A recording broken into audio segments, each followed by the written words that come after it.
Bishop Patrick Paul de Souza was born on 28 April, 1928, at Bendur, in Mangalore, Karnataka. He did his high school studies from St. Anselm's High School, Ajmer, Rajasthan Senior School Leaving Certificate.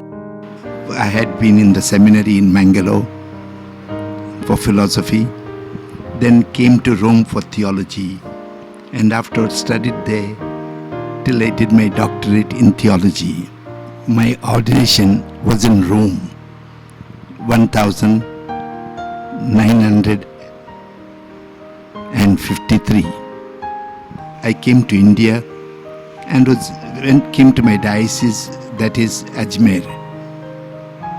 There I was almost immediately asked to prepare for studies in science, as they required very urgently a professor of science. So I started learning science right from the beginning. Started with intermediate and then till BA and MSc, BSc and MSc. I did that as well as looking after a school. There was a large growing school at St. Paul's, Alwar Gate, Ajmer. While I was there, the Bishops' Conference asked me to be the Deputy Secretary General of the Bishops' Conference in Delhi. So I left the school and came to Delhi. They became the Deputy Secretary General, which I was for about 6 years. They were very happy years because they gave me an opportunity to do some of the things that I dreamed of and reflected on. The Bishops' Conference required a priest to be the Bishop of Benares.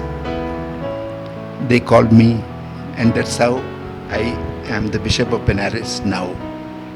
Called by the Bishops' Conference, suggested by the people, and now so many years back. From that time, I've been Bishop of Benares, doing at my level whatever I think is good. When I became bishop, increase your resources, increase your personnel. I started the minor seminary, which from that time has been giving us on an average 6 to 8 priests every year.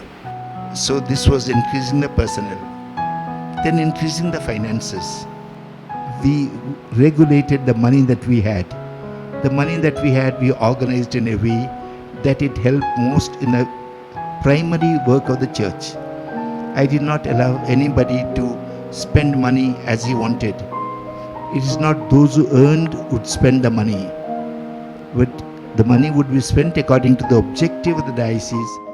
During 1972 to 1979, he was the Secretary General of Catholic Bishops' Conference of India. He was a member, Standing Committee of the Federation of Asian Bishops' Conferences. He was the Chairman, Mission Office, Federation of Asian Bishops' Conferences from 1976 to 1982, from 1988 to 1994. From 1979 he held many important posts like member of the Pontifical Council for Dialogue Among Religions, Chairman of the CBCI Commission for Liturgy, Commission for Laity, Commission for Dialogue, Commission for Social Communications, Commission for Proclamation, Vice President of CCBI, Member of Synods of the Universal Church on Evangelization, Catechesis, Family, Laity, Member of various committees in connection with the above works. From 1965 onwards, he held different posts like board member, chairman, vice chairman, of St. John's Medical College, Bangalore, and played praiseworthy role in its growth and development. We had many Catholic doctors, but we had no one to whom we could refer when we had some problem. We had no place where we could tell them medical ethics are taught by a professional person, and that's how St. John's Medical College came. Till 20 years back, any Catholic in India wanting to learn more about communication had to go abroad. So we discussed among ourselves, is it impossible for us to do it in India what we are doing abroad? Only Philippines in India, in Asia, had some training. we said, should we not aim at having training for communication meant for the church in India? And that's how NISCOT started. Witness to Truth was the motto for his Episcopal ministry. Under the dynamic leadership of Bishop Patrick, the promotion of inculturation, interreligious dialogue and the development of an Indian rite liturgy have been given the much desired thrust. The church in India thought of inculturation. For example, footwear. Now, there isn't a church in the diocese where people go in shoes, vestments. If once we begin to celebrate the Mass sitting as we are permitted, we cannot use the normal highest Mass vestments. So we thought of a stool most suited for a Mass like that. The tinctorium that we have thought of and the chalice naturally comes in the same line. They simplify the liturgy.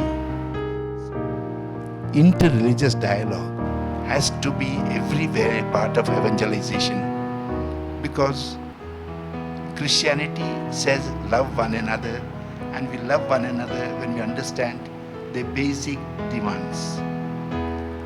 In our schools, they have to celebrate all these religious festivals so that all know at least something of the faith of the others. And whenever there is troubles, communal trouble in the country, it is to us that many of them turn. Whenever there is trouble on communal reasons, Christians should be there. Though it is not easy, but it's important. So interreligious dialogue for us is a very important matter. I thought if we make the priests and religious missionary minded, we will have a missionary minded diocese. I requested every religious congregation to have in every convent 2 sisters kept aside specifically for mission work. And that gave good results, which I think continues even now. One major thing that has happened in the diocese, which is not elsewhere, is to look after the handicapped. We started the school for the blind to begin with, then the deaf, then the mentally retarded, etc. Every year we have a day of the handicapped.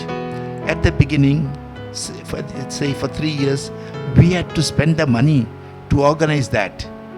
Now, people contribute to organize it.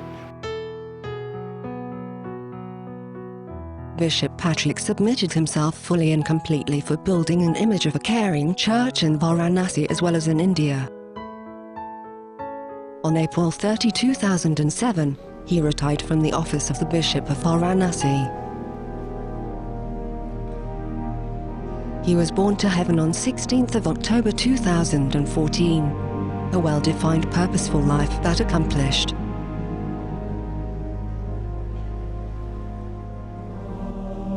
I know this. The priests in the diocese have been wonderfully supportive.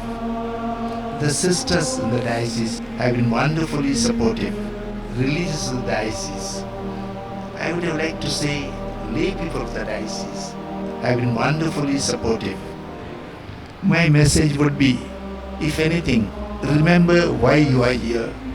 You are here to continue the message of Jesus. Do that. All the other things should help towards that. Don't do anything which it does not help you to spread the message of Jesus. And in this, remember all sections of the church.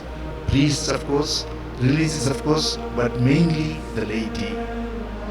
And make them into a zealous laity. Then as Jesus with 12 apostles started work in the church, in the world, we can work again in this area, whatever be the number, with the relying on the help of the Lord.